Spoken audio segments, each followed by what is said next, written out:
Friends, in today's competitive economy, nothing is more important than getting a good college education. Yet, college tuition costs have been increasing rapidly, steeply, making college unaffordable for millions of children.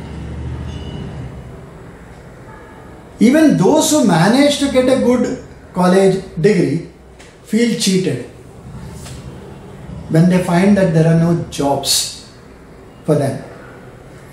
This Saturday, let's look a little more closely at such and other questions. The cost of education increased more than 200% in institutions in the government sector and by almost 150% in the private sector in the last decade. Post-COVID, these institutions are pushed hard to invest into more IT infrastructure and which could fuel a fee hike in the coming years. A large dropout rate in our colleges is mainly due to cost of education. Now, will the dropout rate rise and add to the dropouts in enrollments? Are the colleges worth the fee they charge? Parents would still invest in education and college degrees for their children. In the absence of some form of earning on the campus, how would the students cope in future or pay the tuition fees? An education loan comes with several strings attached, though the narratives could be different. Still, college education is only half the problem. The other half is meaningful employment. Higher education funding by the center has been going down over the past decade or so, pushing the institutional fee upwards to make good the difference. A lackluster state funding only stresses the system more. Even cost of living has gone up, affecting the tuition fee economies. How then are we to fund college education in future? For one, the costs need to come down, or people's income has to go up. People's income being what it is, innovative collaboration between institutions, universities and industry is probably the only way out. Maybe the universities can generate more funds out of research and so on, out of consultancy, out of testing and similar. The base of the university pyramid is being disrupted like never before. Impart of education has had to adopt various initiatives and resort to alternative funding mechanisms. Some succeeded and some failed. But then we have 45,000 colleges, and 900 and almost 1,075 universities. Can they afford the IT infrastructure? Leveraging the collaborative ecosystem is the only answer, probably. Connectivity at all levels, digitalization, the Internet of Things, big data, enabling connectivity at an unprecedented level between things, between people, organizations, across traditional boundaries of institutions, universities, companies, industry, geography is probably the only answer. Blockchain provides an unshakable virtual record that promotes transparency on transactions. Can we use blockchain in administering universities? Leveraging a collaborative ecosystem for either bringing down the cost or for better employment has never been as important as it is now. With the industry reinventing AI, artificial intelligence and massive automation leading to the 4.0 wave, it's only natural that we should seek labor 4.0. University education must multitask and facilitate that. An ecosystem based on a network of institutions and their competitiveness must be global and diversified. Like the sports apparel companies are now delivering health outcomes and car makers delivering mobility, institutions too should wake up and develop strong ecosystems of partners across their customer value chain. Their customers are of course students, faculty, industry, society, community, and deliver multiple learning paradigms. They must use different pedagogies as well. Traditional value chains create value based on the production of goods and services. Similarly, future universities must create value webs connected on the social media, create value based on knowledge exchange that drives education and learning paradigms through various collaborative processes. Online education and more correctly blended learning can lead the gross enrollment resurgence. But all that needs investment in IT infrastructure. Not all the 1,075 odd universities and 40,000 colleges can afford that investment.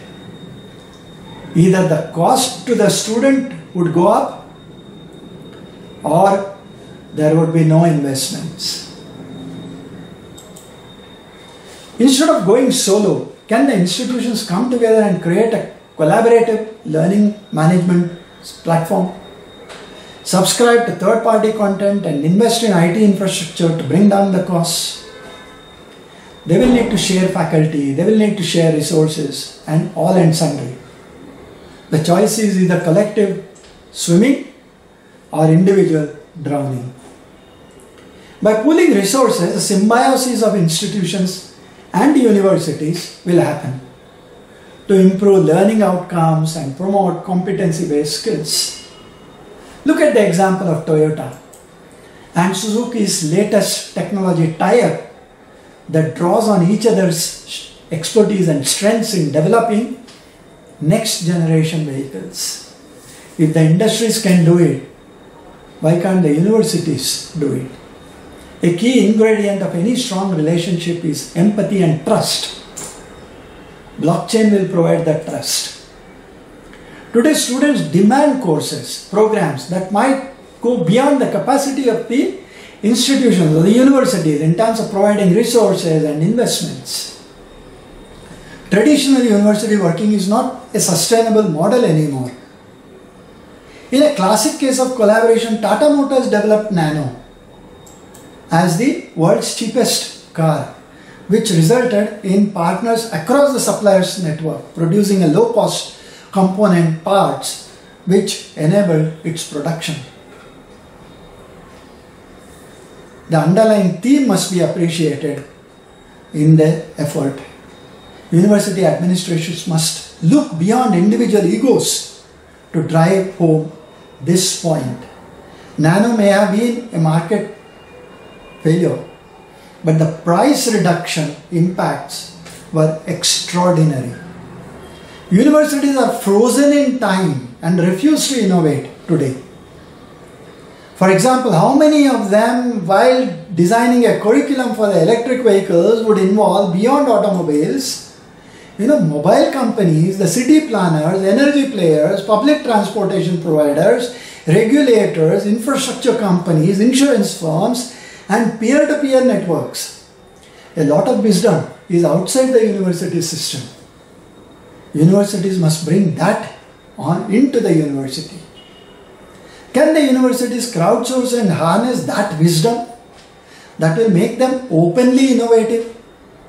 Can there be an ideas portal that allows anyone to submit new ideas that can be used by partnering institutions? Over the past few decades, almost 12,000 companies were started at universities with a very high success rate. In the process, the collaborating industries benefited through an access to the network of the faculty, key opinion leaders, and lead scientists. Collaborating with universities may even allow them to de-risk their research and provide research cost avoidance, saving them money even as they give money to the universities. If the benefits can be plotted as a pie chart, one big slice would be industry feedback and guidance. Many universities realize that not all the problems can be solved in isolation in a lab, and that they need industry feedback in taking an invention or a product from conception to market. By striking up corporate partnerships, universities have more resources to undertake research, and they can even diversify their research areas.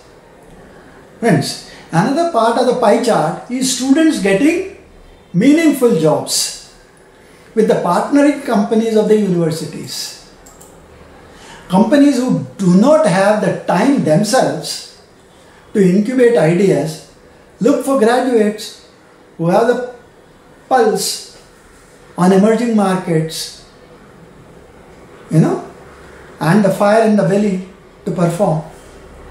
This pipeline from research to student to employee is a powerful PR for the universities, public relations. What else do our universities and institutions want? With that, I seek your inputs on the subject and promise to be back the next Saturday with another episode. And until then, thank you, Dhanyavad, and Namaste.